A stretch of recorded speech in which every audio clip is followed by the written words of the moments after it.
अस्सलाम वालेकुम वीवर्स, क्या हाल है? ठीक है आप सब?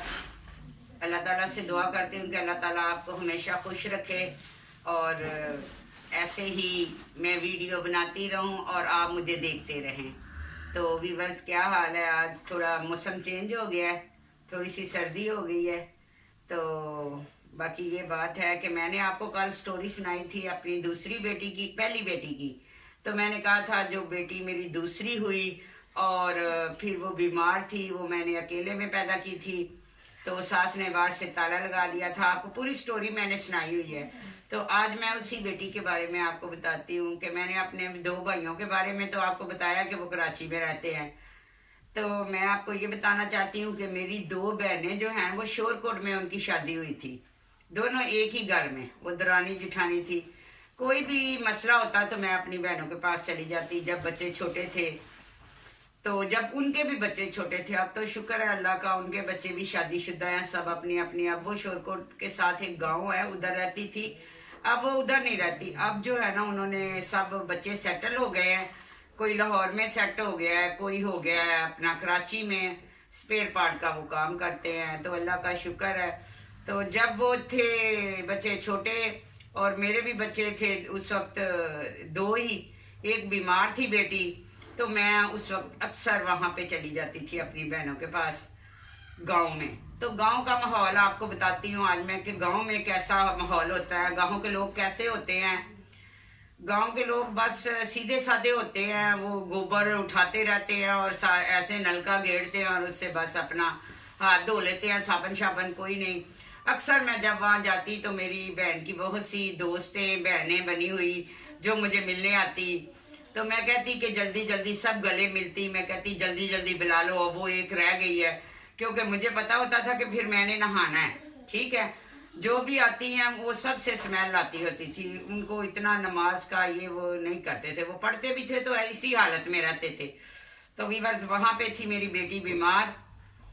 तो वहां पे करीब ही एक डॉक्टर था। तो बाजी उसके पास, डॉक्टर को सब बहुत मानते थे, नैर के साथ ही वो डॉक्टर था। तो डॉक्टर के पास लेके जाते थे बच्ची को, बहुत उसको मोशन लगे हुए थे। तो एक दिन डॉक्टर ने चेक किया और बोला बच्ची को बहुत बुखार बुखार है, और दवाई दे दी, मोशनों की भी और बुखार की भी।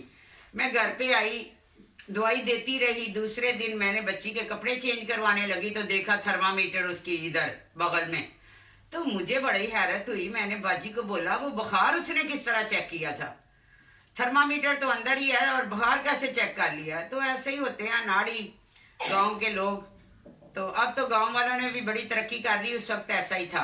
तो बच्ची बहुत बीमार हो गई, बहुत बीमार हो गई। रात को तकरीबन बच्ची का इंतकाल हो गया।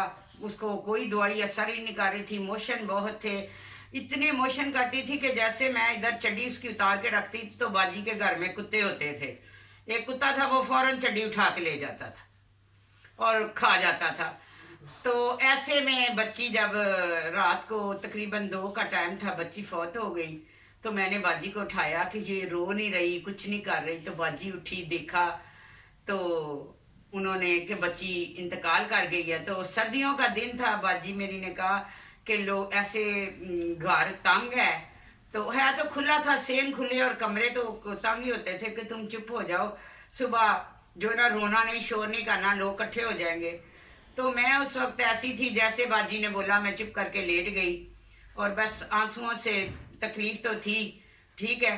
तो रात कैसे गुजारी, सुबह 5 जैसे ही अजानें हुई तो मेरी बाजी जल्दी जल्दी सारे काम निपटा के तो दरिया बिछा के बाहर इतनी सर्दी में, तो वो बच्ची को ऐसे आगे रख के तो रोना शुरू कर दिया। पूरा गांव इकट्ठा हो गया।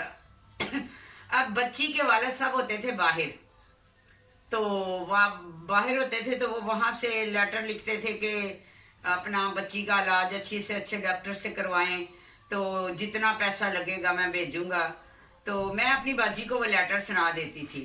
तो वो जो लेटर सुनाया हुआ था, तो बाजी ने क्या किया कि जब बच्ची का ऐसे मैयत रखी तो वो तो ऐसे जोर जोर से रोने लग गई। देखो गोद भर के हमारे घर आई थी और खाली गोद हो गई है, तो हम क्या मुंह दिखाएंगे। और बहुत से लोग फिर इकट्ठे हो गए, सब रोने लग गए, मैं भी बाहर बैठ गई, मैं भी रोने लग गई। जितनी देर वो लेटर पढ़ती रहे जो इसके अब्बू ने लिखा था, उतनी देर तो मैं अभी बड़ा रो रो के बुरा हाल हो गया। तकरीबन शाम के टाइम हमने वो कफन वगैरह मंगवाया, बच्ची का सारा कुछ किया, तो तकरीबन 4 बजे बच्ची को दफनाया। ठीक है, बहुत रोती रही। जैसे बाजी लेटर पढ़ती रही तो मुझे भी वो कुत्ता याद आता रहा कि मैं भी फिर रो पड़ी। मैंने भी कहा लोगों को तो लोग रोते हैं, मेरे को तो कुत्ता बच्ची को रो रहा है, क्योंकि वो उसका गंद उठा के लेके जाता था। तो वीवर्स, गांव में ऐसा ही होता है, कोई भी गंदी चीज होती है कुत्ता उठा के ले जाता है। तो मैंने भी वो थोड़ा सा कह दिया। तो ऐसे में फिर बाजी ने बच्ची को ले गए रो रहा के। मैं तो गई वीवर्स इतना थक गई बहुत ज्यादा। ठीक है, रो के। तो कहते हैं ना, वो गांव की औरतें कहने लगी कि जैसे ही मैयत को लेके जाते हैं तो बाद में वालदा को नहलाते हैं। ठीक है, तो उन्होंने नलके के नीचे मुझे बिठा के बाजी ने नहलाया, कपड़े पहनाए। मुझे तो रो के बुरा हाल था, मुझे तो ऐसे जैसे नींद आने लग गई। अब आगे गांव के लोग, वो किसी ने ऐसे बड़ी ज्यादा सी तंदूर की बड़ी अच्छी रोटियां सालन बना के वो लोग ले आए। अब अंदर सालन रख दिया, मैं से बैठी हुई थी अंदर नहा के। तो बाजी ने कहा कि बात सुनो, तुम ना बस किसी तरह आधी की रोटी खा लो। ठीक है, मुझे तो इतना गुस्सा आया, मैंने कहा आधी क्यों, मैं तो रो के थकी हुई थी। मैंने कहा मैं तो खाऊंगी 2, मुझे तो इतनी भूख लग रही थी वीवर्स, मैं क्यों झूठ बोलूं, रो के मेरा बुरा हश है। तो मैंने कहा बाजी आप बाहर जाए, मैं खाना खुद ही खा लूंगी। तो वीवर्स, मैंने पेट भर के खाना खाया, मुझे आ गई नींद। तो मैंने कहा मैं सो जाती हूँ। तो लोग आते रहे बार लोग तो जान ही नहीं छोड़ते, गांव के लोग तो बस बैठ जाते हैं, फिर बैठे ही रहते हैं। जब आते हैं तो कहते हैं बताओ क्या हुआ था बच्ची को। 1 बार बताया, 2 बार बताया, बताती ही रही कि ऐसे बीमार थी, मोशन लग गए, पैदाइश के वक्त कोई नहीं था पास, सब कुछ वीवर्स बताती रही। लेकिन वहां के लोग ऐसे थे कि दूर से टोलियां की टोलियां बनी आ रही हैं और हंस रही हैं। जैसे करीब आती हैं मुंह पे कपड़ा डाल के तो शुरू कर देती हैं। हमें तो ऐसा रोना नहीं आता, हम तो अगर रोते हैं, मैं तो अगर रोऊं तो वो नेचुरल रो के मेरी बस हो गई थी। ठीक है, बच्ची बीमार भी बहुत थी, इतनी बीमार थी कि बहुत ज्यादा। तो बस वीवर्स, क्या आपको बताऊं, उस वक्त बचपना भी था। फिर मैं जो थी अपना आराम से लेट गई, लोग आते रहे। तो मैंने अपनी बहन को बोला, मैंने कहा बाजी ये इतना मेरा सर खाते हैं, एक ऐसा दो मुझे कोई गत्ता बड़ा सा, उसमें मैं लिख देती हूँ कि क्या हुआ और इधर लगा दो। सुना के एक आती है इधर को हो जाती, फिर दूसरी आ जाती। मैंने कहा मेरे से नहीं अब हो रहा। तकरीबन 3-4 दिन गुजर गए। तो उस वक्त डाइवोर्स का जो दिया हुआ था अपना नईम से, ठीक है, तो उनको पता नहीं था, हमने खुद ही उधर किया हुआ था वाला साहब ने। तो हाफज साहब आए उधर गांव में। ठीक है, तो ये अब ऐसे मैं बैठी हूँ, तो मैंने ऊपर ऐसे दुपट्टा सा लिया हुआ। तो बाजी मेरी ऐसे झूठ कह रही है, ये रोटी नहीं खाती, ये बस रोती रहती है। तो मुझे इतना हंसी आई कि मेरे ज़हन में आ गया कि मैं तो पेट भर के खाती रही हूँ और ये ऐसे ही। तो वो सब कहे चुप हो जाओ, लेकिन मैं अंदर से वो मेरा तो हंसी नहीं, झूठ पे मुझे हंसी आ जाती थी। तो ऐसे में फिर वीवर्स, ये मेरी बच्ची का ऐसे इंतकाल हुआ।